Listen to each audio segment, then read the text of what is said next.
welcome back to another Facebook Live session. I'm Jess, so I'll be hosting the session today. Today we've got Mike in the background there who will be putting some links in the comments below, so do keep a look out for those. And today we're sat here in the Politics, Philosophy and Religion Department at Lancaster University to chat to Mark Garnett about what it's like to study politics and international relations. So Mark, would you like to introduce yourself a bit more and what your role is here? Yes, thank you very much, Jess. So I'm Dr. Mark Garnett. I'm a senior lecturer in politics and international relations. I teach mainly British politics at the moment. Brilliant. So we've got a great source of information and advice which we'll go to for. So if you could all send in your questions, I'll be keeping an eye on them here, so that's on my screen here, but we do have some backup questions as we have had for the last couple of sessions. So we'll get started straight away then. First question we have is, what are your previous students doing now, and what successes have alumni had? Right, well, I think some people who embark on the study of politics and international relations might have a feeling that this is a subject which is exclusively useful for people who want to be politicians. I would tend to argue that it's probably the worst subject to do if you want to be a politician, because the point of it is to show our students just how complex political questions are, and that there may well be one answer that's better than all the others, but there are a lot of plausible answers to the various questions, dilemmas we face in the world today. Now, that should be a qualification for being a politician. Unfortunately, party politics doesn't really work like that. It's very rare that you get a successful politician who makes a speech canvassing all the possible answers and saying, oh, there's a lot to be said for what the Conservatives are now proposing, but we think that on balance our policy is slightly better. So in a perfect world, everyone who was in politics would be a graduate of the subject I teach. In practice, I think that if there's a link with the world of politics, our students are best at being advisors and researchers, people who help other people come to decisions which they then have to sell as if there's no alternative. But apart from that then, it really is, I think, the subject which is the best one for anyone who wants a career in decision making, because it does offer people the kind of skills that you get from doing it. Basically what you're doing is looking at the various ways you can answer complex questions which really matter.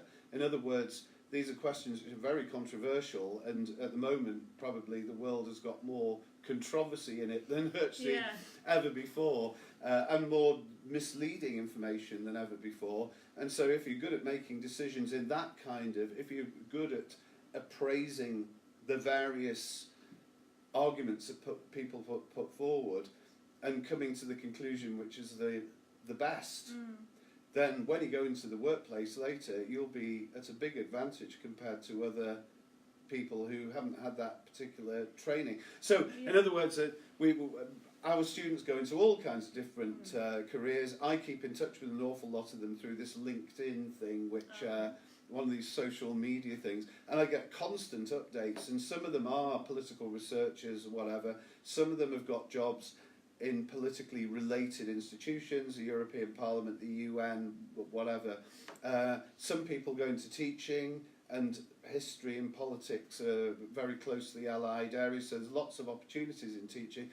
A lot of our students now are going into the civil service through the fast stream, and this is a good thing about Lancaster at the moment, that as it gets more successful and more recognised, we've got more alumni now, more of our graduates, who are able to come back to the university and advise other students on how to pursue their career. But an awful lot of our students now are self-employed and entrepreneurs. And that again is because, first of all, if you do politics and international relations, you understand the way the world works. And that lends itself to success in a whole range of different careers when you are the one making decisions for yourself. And I'm afraid quite a few of them are on things like banking, financial, all these very unpopular but highly rewarded careers.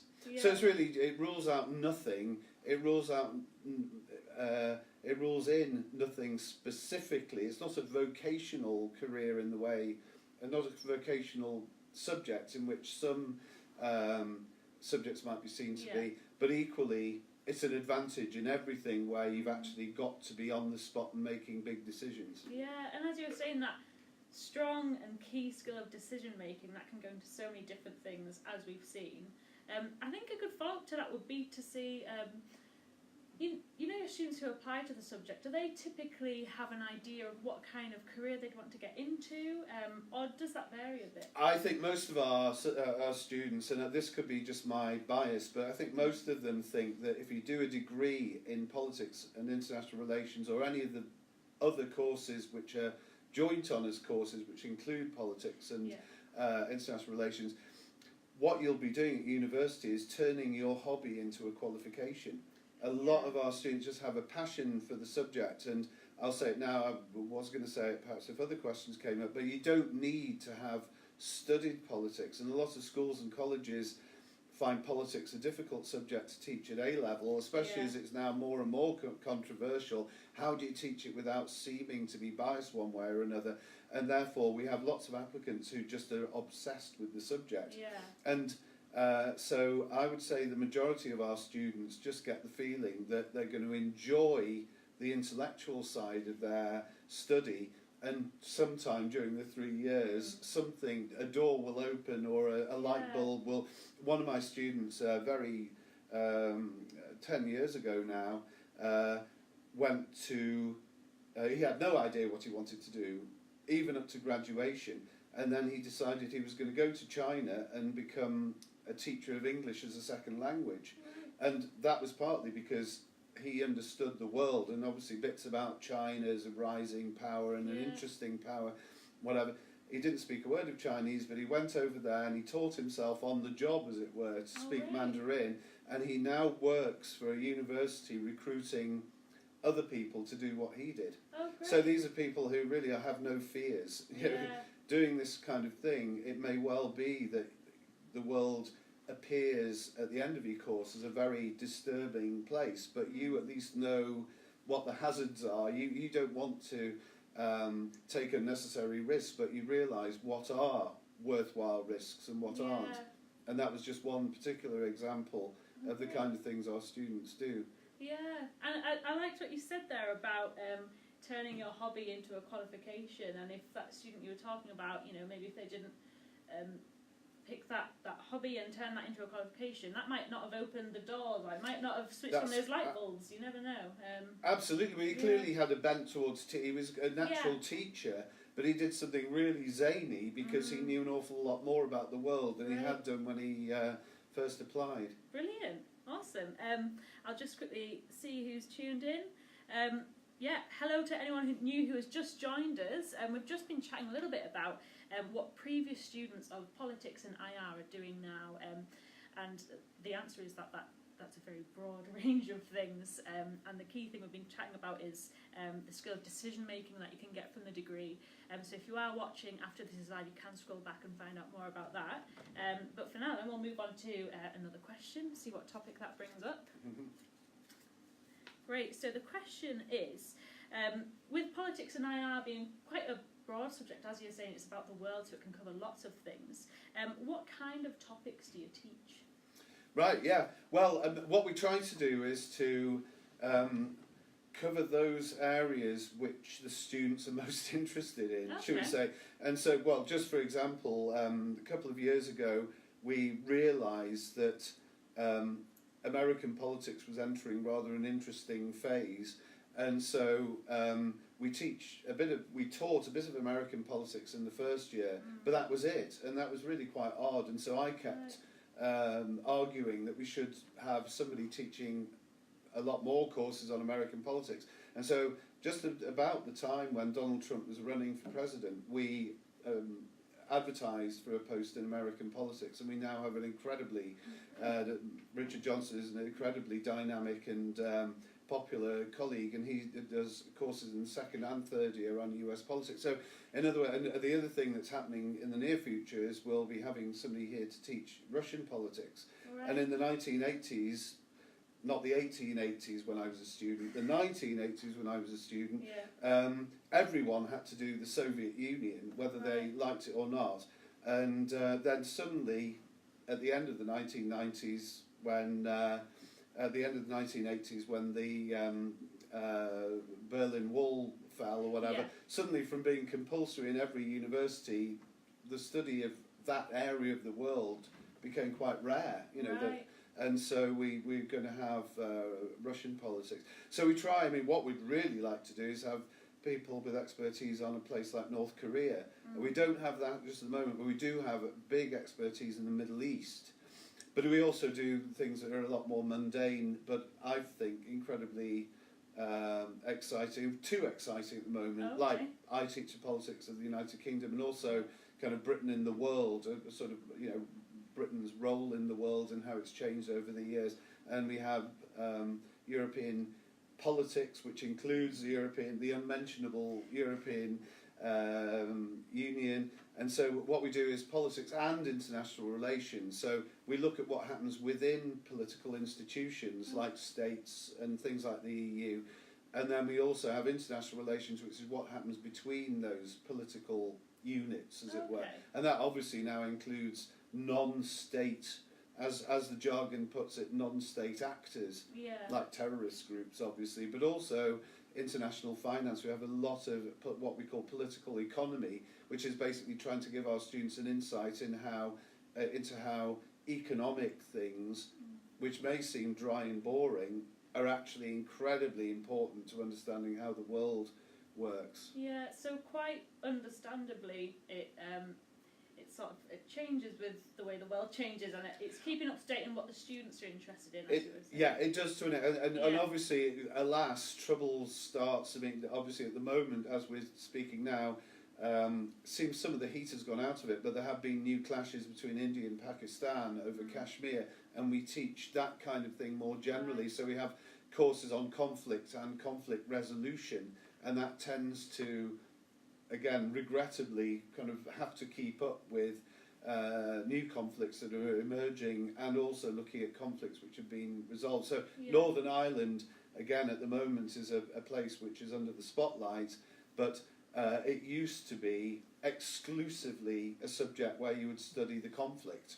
Right. And since the Good Friday Agreement in 1998, it's kind of become much more of a case study in how you resolve conflicts.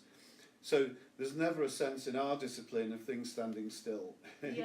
And we try to anticipate the way the world changes. In my first year lecture a few years ago, I predicted that President Trump would win, and nobody believed me. No, I said it as a joke, because I thought he was bound to be trounced, that's the word. But luckily, because our first year lectures are often now videoed, so somewhere in the archive there's me saying, President Trump, get your bets on President Trump. Oh wow! So we try to anticipate things, but for the most part, what we're concerned about is that our courses are all really topical. Yeah. And our research obviously keeps our knowledge up to date, so the students that we have can be aware that we can add layers of expertise to what they will hear in the media. And they've got such a great chance to work with that expertise there and see what's happening in the world. I think one thing we've been chatting about in the last couple of sessions is how you can choose minors in your first year. I was just wondering how that might apply to politics and IR, and what kind of combinations students tend to go for. Right. What kind of things do you expect from that? Yeah, well, at the moment we have a 1 year course for the first years, which is both politics and international relations. Right. We've decided, after a lot of agonising, that we're going to, in the future, and that is from next year, not the year after next, 2020, we're going to have a separate course of politics and one for international relations. Now, that will have to be designed in a way which shows that these two subject areas are so closely related. Yeah. But there is certainly, and I'm sure there might well be people watching, listening, there are people who are much more interested in one part of the subject than another. They either want to know about the world, or they want to know about more detail about individual political systems. So we're going to give them more of an opportunity to study, as part of their degree, to have 2/3 of their first year will be politics and international relations if they want to. Right.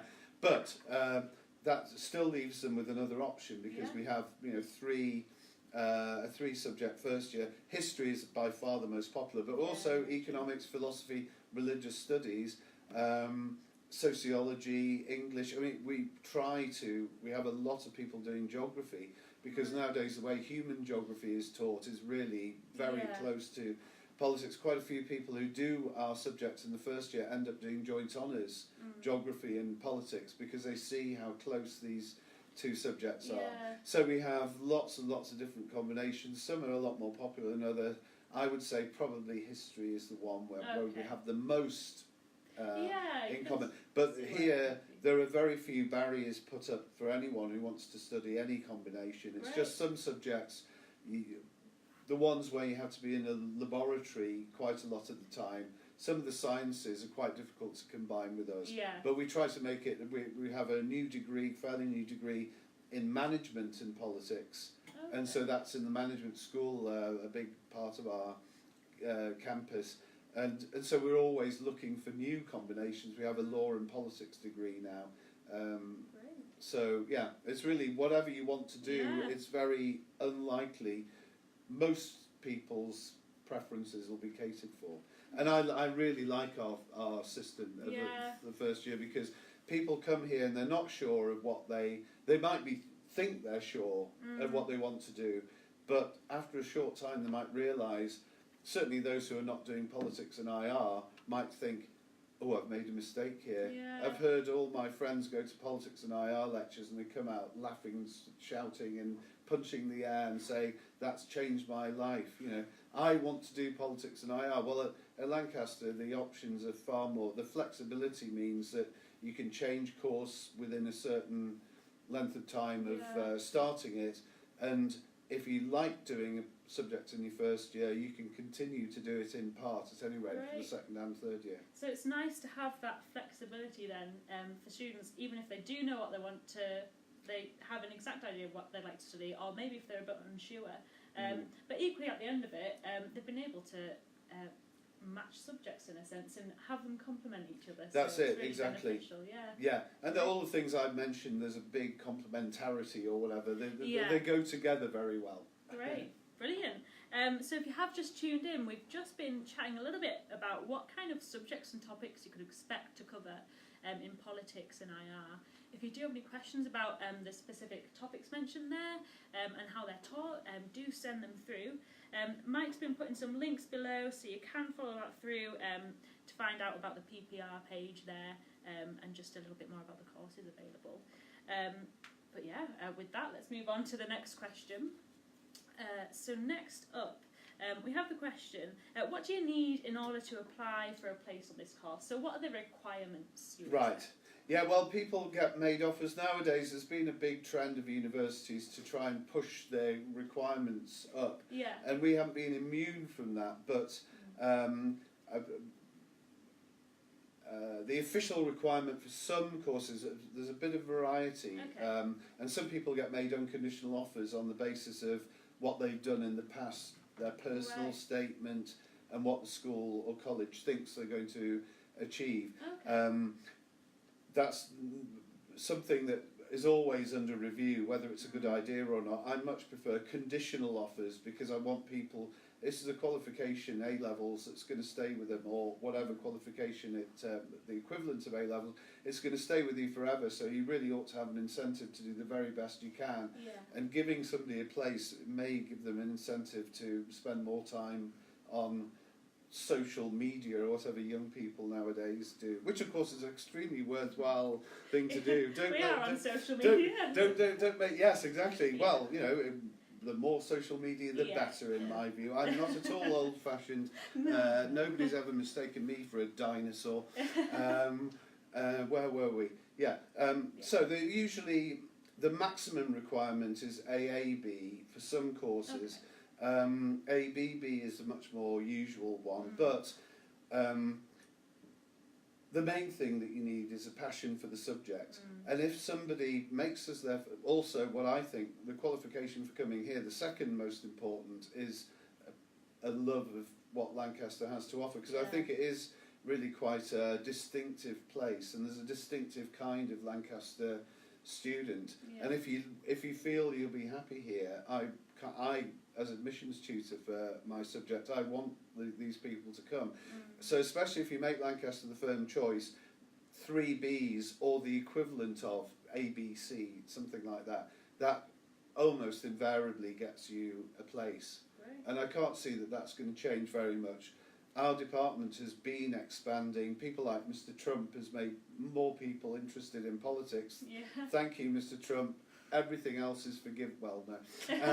Not that I have any views. That's a good thing about being a lecturer in politics and international relations. It means you're so open-minded. You don't have any... You're just interested to hear what other people say. Yeah.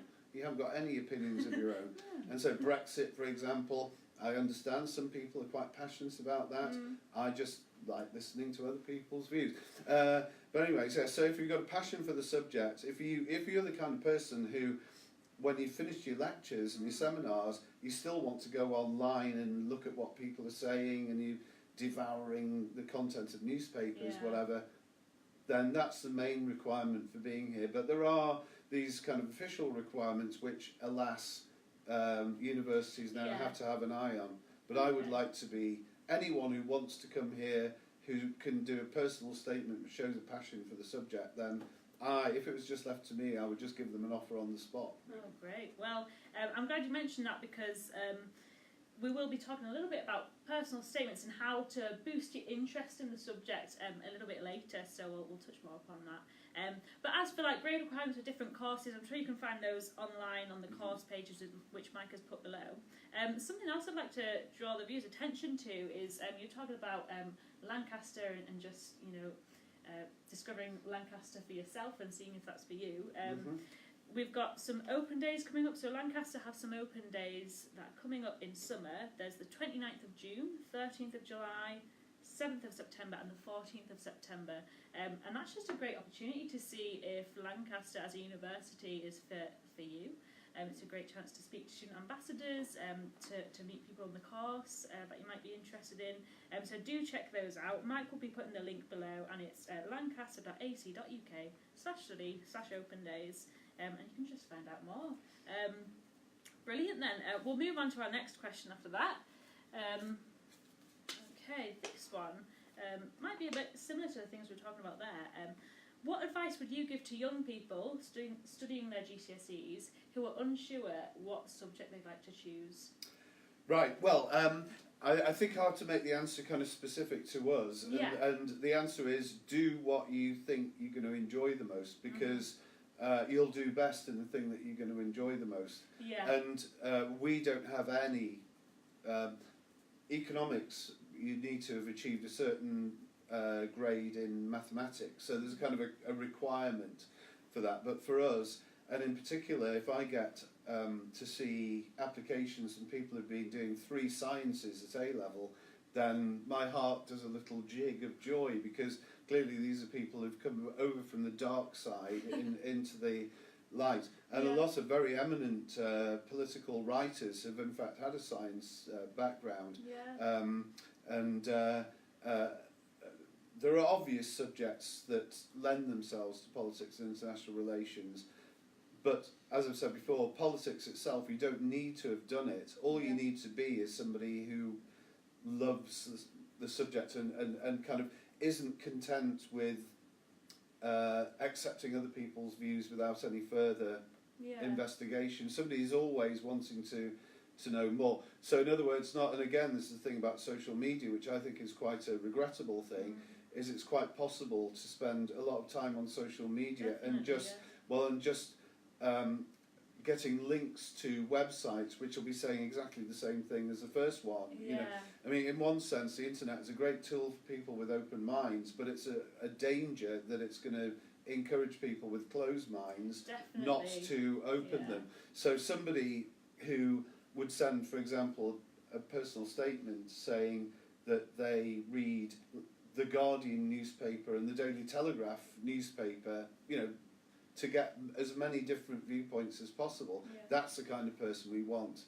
We don't want somebody who's blinkered, because they'll not do well, because to do well in the subject, you have to show a sympathetic understanding, sometimes of arguments which you find quite repellent. Yeah. In my seminars, when I find out, broadly speaking, where people's allegiances lie, then I try to give them presentations to do which go against their personal beliefs. Yeah. Because otherwise, if you end up just talking really in an echo chamber and just hearing your own views repeated, then you're not going to get any of the skills that we want to give you. Yeah, definitely.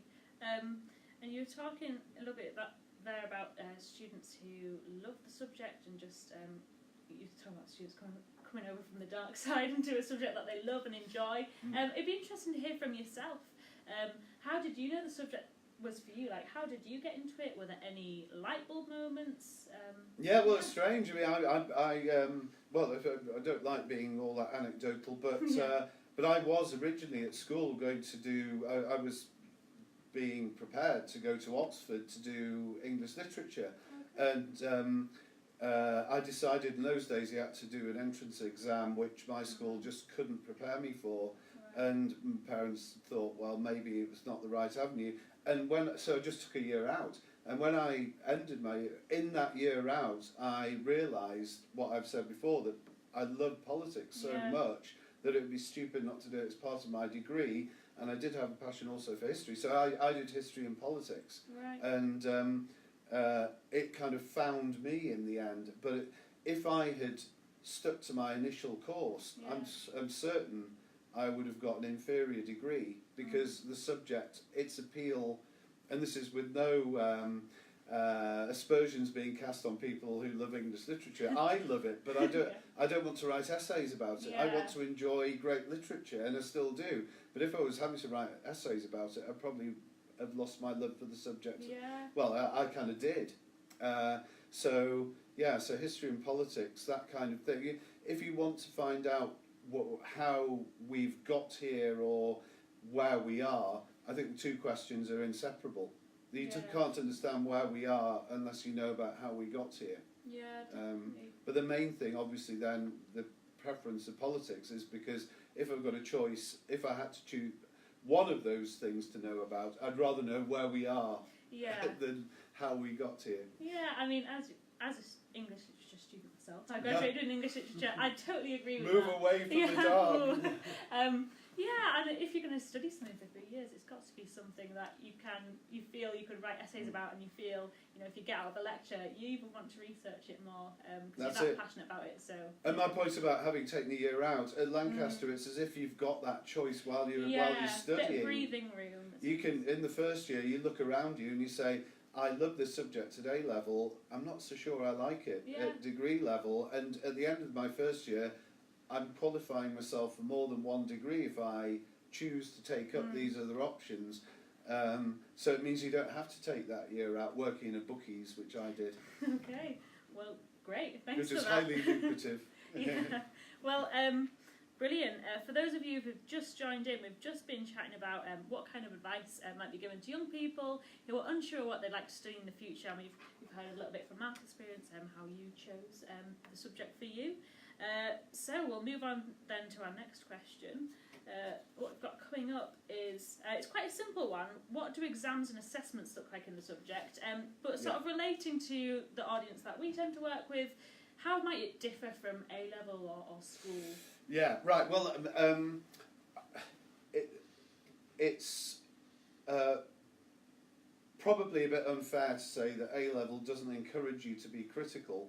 But actually, I've got two children who are now going through the educational system, and I'm holding off from helping them with any work, even if they ask me questions, because I probably would be bad for A-level now, because I would always be saying the answer to any essay or whatever has got to include for and against, and in other words, that for us, the argument is more important than the facts. The facts are important, and but the best essays are ones which develop an argument and illustrate the argument with facts. So we have usually we would have a coursework essay and an exam. In the first year, you do a coursework essay at the end of your first term. coursework essay at the end of your second term, and the third term you'd have an exam, and if you look at the balance, the majority of your grade comes from the exam. Okay. It's like 60% is the exam, 40% is the coursework. Now I hope that people would see the logic behind this, because there's a reward for doing your work continuously, but in the end we are hoping that we're going to be providing people the basis for a successful career, and that means that performing on a particular day, regrettably, has got to be more important. As if, you know, if somebody goes for a job interview and they've got a fantastic CV, you know, a fantastic resume, as they say in the States, and then they go into the interview and they fall over a chair and sort of, you know, swear constantly and sing instead of answering the questions. That's okay if the interview is for a job on one of these talent shows or whatever, but if it's for a normal-ish job, then really you've got to be ready to perform properly on the day. And as I say, the way to be successful is to structure your answer in a way with what you've got to do is to almost imagine that you are the reader rather than the author of the essay, and the person who's posed the question, you've got to assume that that person doesn't know the answer, but is interested in the question. So your task is to say, right, this is what the question means, these are the various arguments that you could bring to bear on the question, this is my conclusion on the basis of my arguments. So I think that's, I mean, it's usually about 2,500 words that you do this in, and it is the kind of thing that, again, your boss at work asks you to look at the various options open on a particular question. That's the kind of thing that you would produce as a report for your boss, and that is different from A-level. The A-level, I imagine it is much more about how much factual information that's relevant to the question you can get across. And that's just normal, it's just that higher education demands more analysis rather than memory. Right, and it sounds like you were talking about analysis rather than memory. It sounds like the type of exams and coursework that you'll be doing, that'll be their chance to demonstrate the skills that they've learned on the spot. So that's the exams, so exactly, and what I try to do with my exam questions is to give the students a chance to show off their skills. So what I sometimes do is put a little twist in the question, so that the ones who are able, you know, again, it's this thing about the skills that you need in the workplace, that you shouldn't be taking everything literally. You should look at a question and say, this is how you answer it in a straightforward way, but is there not a little clue in this question that's inviting me to go a bit beyond the question? And that's how we sort out the really best students from the ones who are very good, and just about all our students now are capable of getting a first class degree. It's just whether they've got that little bit of extra inquisitiveness, I suppose. Again, if you've written an exam paper, you want the people answering the questions to give the impression that they've enjoyed answering the question. Definitely. I like that, because I always remember when I was in school answering exam questions, thinking that the questions are there to trip you up. But that's that's the other side. I say to my students, the question is a tool and it's not a trap. In other words, it's there for you to do in a prosaic, in a boring way, and you'll still get a good mark. But instead of it being designed for you to fall on your face, it's actually, there's usually something in my questions to give them a chance to fly.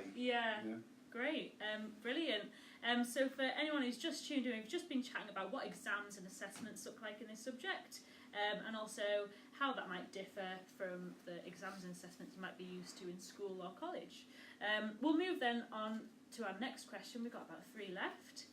And the question is, what subjects would you expect applicants to study?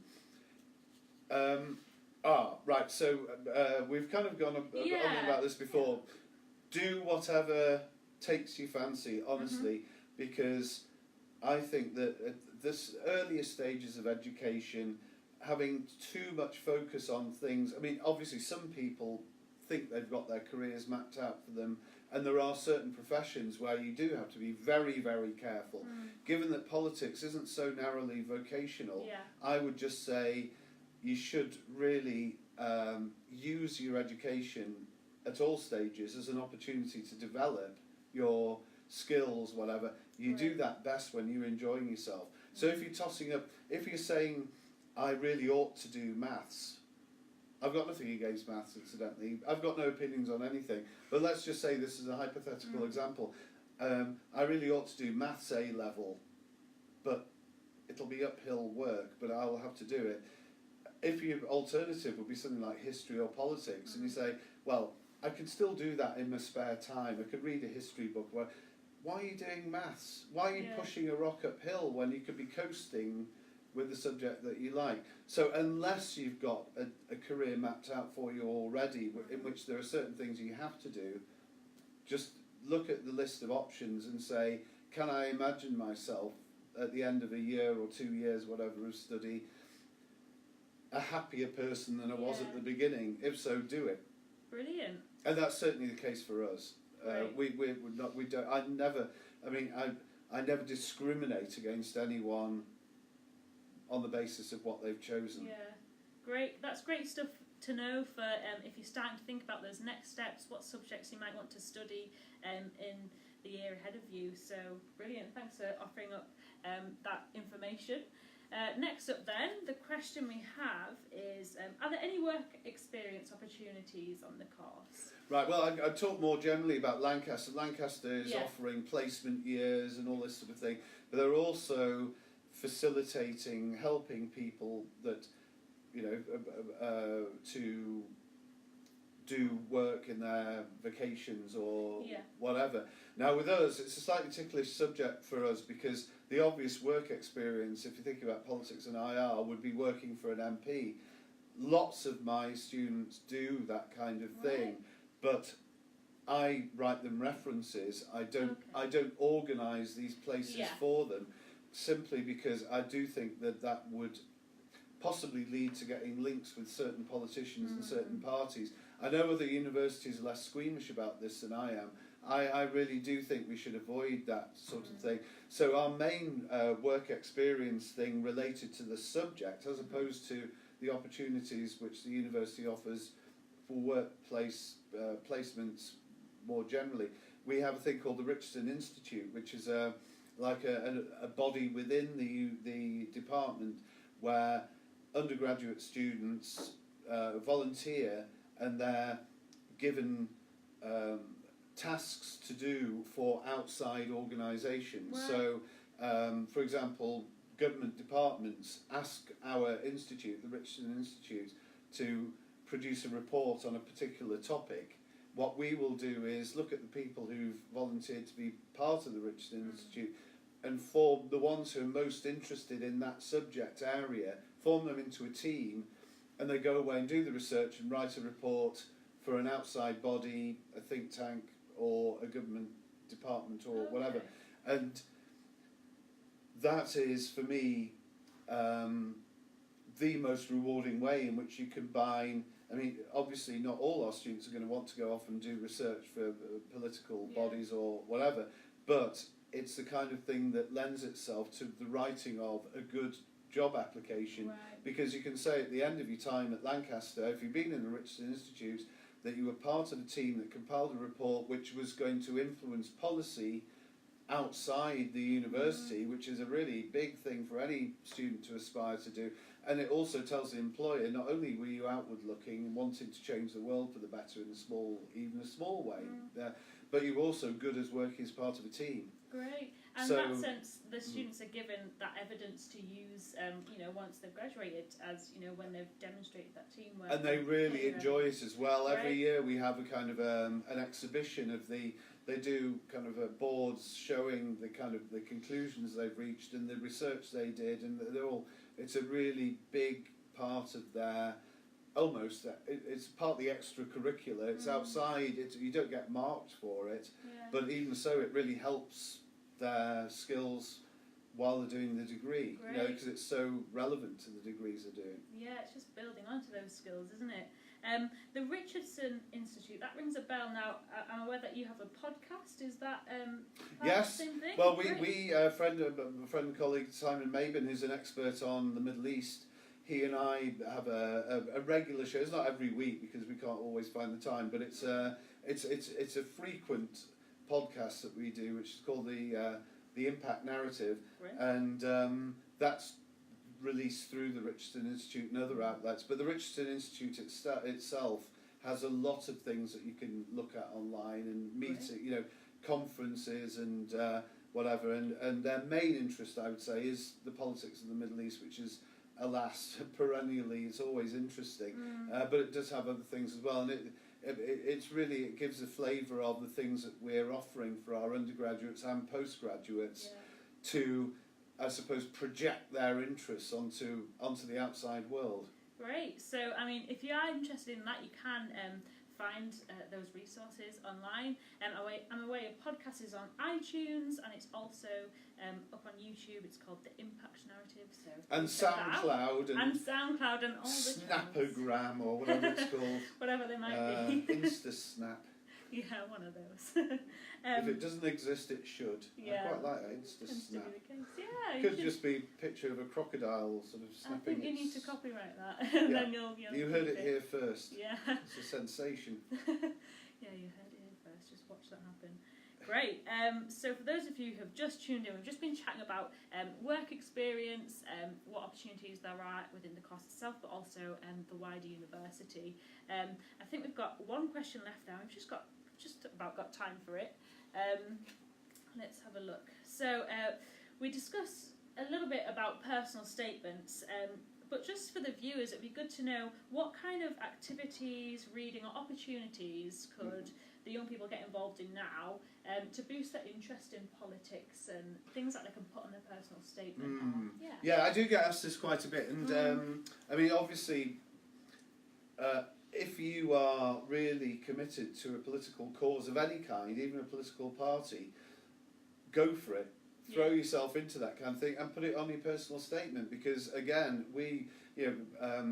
I've had a lot of my students, while they're in suffering, undergoing my teaching, they've actually served as local councillors, and I've had people standing for the local council from every political party that was feasible. Wow. I haven't had an SNP, Scottish Nationalist Party, but they don't do there's not much call for the SNP in Lancaster, but I've had Green, UKIP, Conservative, Liberal Democrat, Labour, and so that kind of commitment, what I like to think is that kind of commitment is typical of somebody who's passionate about politics, that they'll want to do something, join some organisation or whatever, and then when they're here they'll realise that it's a fool's game and they should just be using their degree to understand the world, not just to have one perspective on the world. So that kind of activity, anything that involves good citizenship, volunteering, all that kind of thing. But in terms of reading, it's the most wonderful thing. When I finished my first degree, I thought, right, I can now go into the library and dabble. Because, of course, before that, I was having to read certain things. Yeah. If you're thinking what you're going to do now for the next 4 or 5 years, however, before you go to university, you can dabble. You can go into your library, look at the shelves, the history shelves, the politics shelves. They will still have some books upon them, and some of them will be new books, and just say, oh, I quite fancy that. Yeah. Just go in and browse. If anything, even books that are bad books on our subject are worth reading. Yeah. Because all the time when you're saying, this is a bad book, you're thinking for yourself. Yeah. It's like the beauty of our subject, one of the beauties of British politics in particular, out-of-date textbooks are really helpful, because while you're reading them, you'll be thinking, this has changed, that's changed, this isn't true anymore. Yeah. And so that means the book is a springboard for your own thoughts, rather than, because I write textbooks quite a lot, and I don't want my students to think, although it's true that everything I say is correct, but I don't want them to think that. I want them to work that out for themselves. Yeah. So an out-of-date textbook it ensures that if you read it all the way through, you'll probably have updated it in your head, and that's great. That means you've thought. Yeah, I love that. I like that. The way you can use these textbooks, even if they're out of date, as a springboard to your thoughts, and it gets that practice in, doesn't it? Yeah, I think it's true of our subject more than any other subject, because with something like economics, it might be written from a particular economic perspective, and it might be now superseded. And really then the book is telling you about a particular approach to economics, let's say, but a book that's out of date on British politics is not necessarily wrong in the things it says, it just hasn't got the full information to reflect upon. And so it's allowing you to extend the thought process of the author for yourself, which is, I think, I always encourage my students to pick up books, if they see them in jumble sale for 10pence, buy them and read them, because they will be as useful as the up-to-date ones in some ways. Great, that was a brilliant answer to. So just read anything with political content, newspapers, anything. Think while you're reading. That's the main thing. Think whilst you're reading. That's a great thing to end on. Brilliant. So that's just a look into what you could be doing now to boost your interest in the subject and get that thinking and that thinking going, and using textbooks as a springboard. Great. So that's come to the end of our questions that we've got here. We haven't had any extra questions come in, so that seems like a good time to round things off.